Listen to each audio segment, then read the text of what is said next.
Para bapak, ibu-ibu, dan para terkasih dalam Yesus Kristus, hari ini kita menyambut Hari Raya Penampakan Tuhan. Dan sekaligus hari ini adalah Hari Anak Misioner Sedunia ke-179. Kalau kita memperhatikan dengan baik-baik, kalau kita mencermati dengan seksama, terhitung dari hari Natal, malam Natal, sampai dengan pagi ini, maka kita menemukan dalam Injil, sekurang-kurangnya kita menemukan 3 kisah, 3 cerita tentang penampakan Yesus. 3 kali ia menampakkan diri, dan bisa kita lihat kembali 3 peristiwa itu. Yang pertama, Tuhan Yesus menampakkan diri kepada orang-orang yang sangat sederhana, yaitu kepada para gembala dari padang Efrata. Sebenarnya para gembala tidak tahu bahwa Al-Masih, bahwa Mesias, bahwa Yesus lahir. Mereka tidak tahu. Tetapi tiba-tiba ada sejumlah malaikat dari surga mewartakan kepada mereka, diawali dengan berkata, "Jangan takut, hari ini telah lahir bagimu Sang Juru Selamat." Nah, mendengar warta itu, semula mungkin para gembala demikian ketakutan, berubahlah sikap mereka. Mereka menjadi sukacita, mereka bersemangat, bergegas mencari di mana Yesus berada. Nah, ini penampakan pertama, paling pertama Yesus kepada orang-orang yang didatanginya. Ia menampakkan diri kepada para gembala domba dari padang Efrata. Lalu penampakan yang kedua, Yesus adalah ketika ia dibawa oleh Maria ibunya dan Yusuf ayahnya ke Bait Allah. Waktu hendak melaksanakan tradisi di mana anak laki-laki sulung dalam masyarakat Yahudi, dalam usia ke-8 harinya ia dibawa ke Bait Allah dan dipersembahkan kepada Allah. Dan sambil mempersembahkan anak laki-laki sulung ini sebagai orang sederhana, Yusuf dan Maria tidak kaya-kaya amat, bahkan miskin. Maka persembahan yang ia bawa bukan sapi, bukan domba, tapi mereka membawa hanya dengan sepasang burung tekukur atau sepasang burung merpati. Nah, itu yang mereka lakukan, dan tanpa diduga oleh Maria maupun Yusuf sang ayah, datanglah seorang senior yang sudah lansia. Dia orang saleh yang tidak pernah meninggalkan Bait Allah, karena dia menunggu dan menunggu datangnya Al-Masih, Mesias. Orang itu bernama Simeon. Simeon menghampiri Maria, ibu bayi itu, dan meminta supaya boleh membopong bayi itu. Dan ketika diberi izin untuk membopong bayi itu, Simeon pun berkata, "Ya Tuhan, sekarang betapa aku bersyukur kepadamu, sebab Mesias yang kau janjikan sudah hadir. Maka izinkan saya, kalaupun saya boleh, untuk meninggal, untuk mengakhiri hidup saya, tidak masalah. Aku sudah berjumpa dengan apa yang kutunggu-tunggu. Perkenankanlah hamba-Mu ini berpulang dalam damai. Begitu kata Simeon. Nah, itu penampakan kedua Yesus kepada orang di khalayak ramai. Tapi sebenarnya di Bait Allah itu tidak hanya Simeon yang hadir. Yang hadir adalah seorang nabi perempuan yang sudah menjanda dan ia hidup dalam usia 84 tahun. 84 tahun. Nabi perempuan itu bernama Hana. Hana seperti Simeon, ia tidak pernah meninggalkan Bait Allah. Ia sembahyang dan sembahyang di situ dengan satu yang ia damba. Aku menunggu sampai datangnya Mesias Al-Masih. Nah, itulah penampakan kedua Yesus setelah kepada para gembala dari padang Efrata. Ia hadir di Bait Allah bertemu dengan Simeon dan Hana. Dan yang ketiga adalah yang tadi baru saya bacakan. Yesus menampakkan diri kepada tiga orang Majus dari timur, tiga raja dari timur. Masih pada ingat siapa nama mereka? Ingat? Kalau nggak ingat sebenarnya nanti nggak boleh komuni nih. Ya, ketiga adalah Yesus menampakkan pada tiga raja. Mereka adalah Baltasar, Melkior, dan Gaspar. Waktu anak-anak sekolah minggu saya tanya, "Nak, siapa nama tiga raja dari timur?" "Oh, saya tahu Romo." "Coba sebutin." "Baltasar, Gaspar, dan Megiver." "Oh, salah, bukan Megiver, tapi Melkior." Ini ketiga kalinya Yesus menampakkan diri.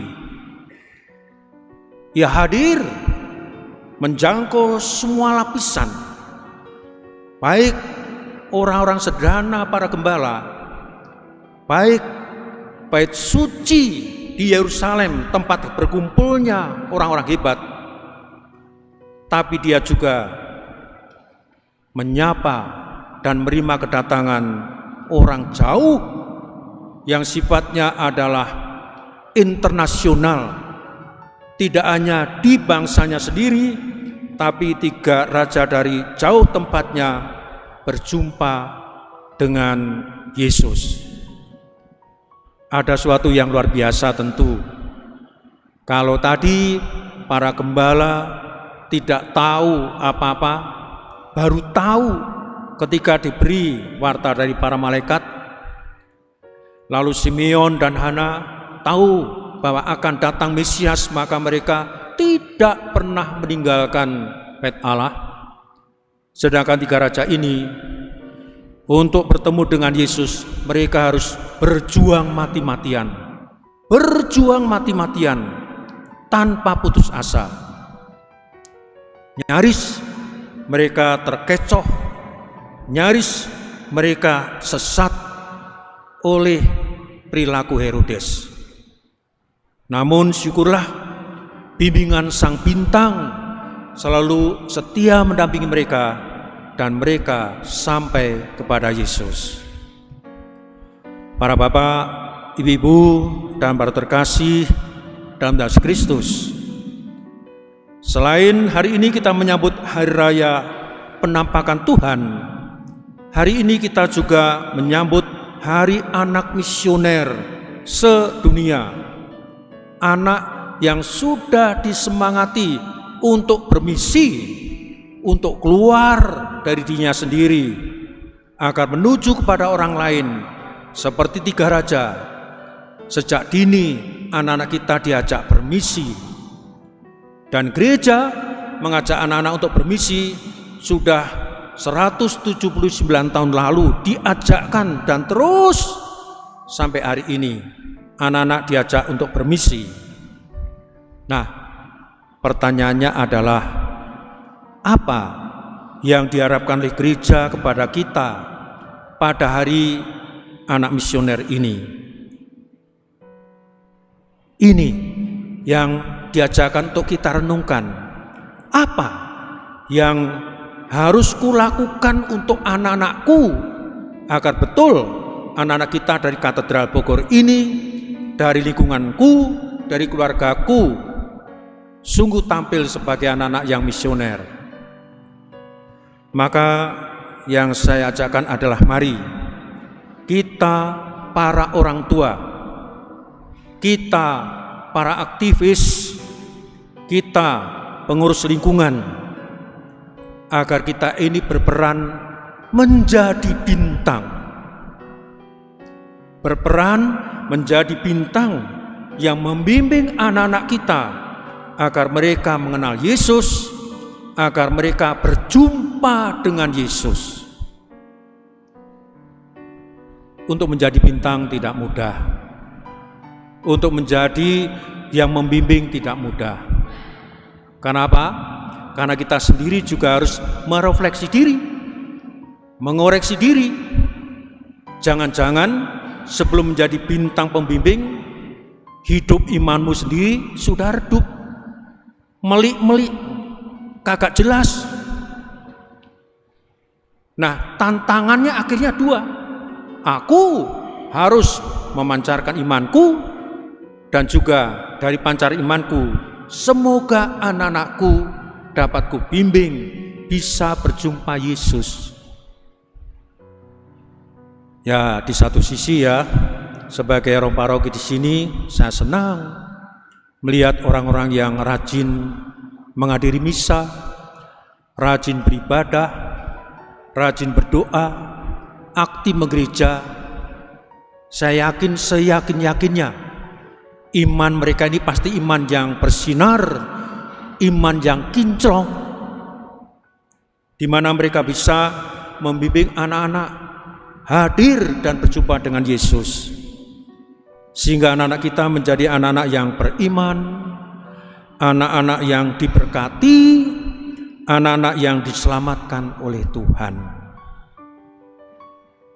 Hari ini kita disadarkan untuk menjadi bintang yang membimbing anak-anak kita, sehingga anak kita tidak menjadi diem saja, pasif saja, tidak tahu menahu tentang gereja atau Yesus. Kita hantar mereka supaya dekat dengan Yesus. Dan yang saya minta, saya harapkan adalah mari kita menjadi pendamping-pendamping anak yang tidak ragu-ragu. Jangan ragu-ragu. Mari kita menjadi pendamping anak-anak, jangan setengah hati. Jangan setengah hati. Apalagi para suami istri, mereka berkesanggupan, ya Tuhan, kalau aku diberikan anak, dianugerahi anak, mereka akan kudidik baik-baik dan kukenalkan pada Yesus Sang Penebusnya. Mari, jangan ragu-ragu, jangan setengah hati, apalagi menghambat anak untuk kenal Yesus. Saya tanya ini, Bapak Ibu, saudara-saudariku, sudah mengarahkan anak-anak rajin doa, rajin beribadah, atau mungkin aktif seperti adik-adik misinar yang melayani hari ini? Sudah diarahkan belum? Kita menjadi Katolik jangan untuk diri sendiri. Aku ini setia loh, Katolik. Saya itu dibaptis sejak bayi. Bagus. Lalu anak-anakmu bagaimana? Terserah Romo, mereka mau bagaimana. Itu namanya egois. Egois. Kalau Yesus bagimu adalah hebat dan menyelamatkan, wariskan juga kepada anak-anak kita. Jangan menghalangi, jangan menghambat seperti Herodes tadi. Sepertinya mau menghalangi 3 raja itu untuk bertemu Yesus. Terkait dengan pendampingan anak, di masa pandemi ini saya acungin jempol untuk paroki ini, untuk paroki katedral. seacungin jempol betul. Meskipun dalam kondisi yang namanya rawannya pandemi, yang namanya pendampingan untuk anak remaja dan anak-anak tetap jalan terus. Buktinya di paroki ini tetap dilaksanakan penerimaan Krisma. Bapak Uskup dan Romo Vikjen dalam tahun 2021 kemarin berkenan menerimakan sakramen Krisma untuk yang remaja dan anak-anak dan sejumlah juga yang dewasa. Lalu di paroki ini juga dilaksanakan komuni pertama. Putra-putri kita untuk pertama kalinya menyantap tubuh Tuhan. Dan bahkan saat ini sudah dilanjutkan lagi pendampingan untuk komuni pertama lagi. Ada itu. Lalu di paroki ini sekurang-kurangnya sudah 6 kali dilaksanakan baptisan bayi. Artinya niatan kita untuk menjadikan putra-putri kita menjadi anak-anak yang misioner, kita sudah melaksanakan baik-baik. Maka hebat paroki ini bahwa sadar anak-anak kita agar mereka tidak pasif, tidak bodoh, tidak nol, tapi betul dibekali dengan sakramen-sakramen tadi. Dan sudah lama ini, minggu yang lalu saya memimpin misa jam 11. Ada sesuatu yang sungguh baru bagi saya. Jam 11 ada misa untuk anak-anak. Duduk di sini nih, cukup banyak. Dan sekian lama saya nggak menyentuh anak. Artinya berkat di dahi mereka karena nggak boleh sentuhan. Tetapi saya katakan dalam nama Tuhan, ku sentuh jidatmu agar engkau pun selamat. Anak-anak, amin Romo. Ini kita sudah membaik dalam keadaan yang semakin sehat. Maka tidak bosan-bosannya mari kita kembali gereja, termasuk membawa anak-anak kita. Dengan catatan kita tetap bijak, kita tetap hati-hati, tapi kita tidak takut, khususnya melibatkan anak juga ke gereja. Harapan saya semoga si liturgi paroki membuat jadwal sedemikian rupa sehingga anak-anak jangan sampai dilupakan. Semoga anak-anak juga ada jadwal misa anak-anak seperti misa untuk para lansia. Demikian yang saya sampaikan, sehingga anak-anak kita akhirnya bukan menjadi anak yang pendiam saja, justru akhirnya mereka menjadi bintang misioner, menjadi bintang pengharapan untuk kita semua. Kemuliaan kepada Bapa dan Putra dan Roh Kudus,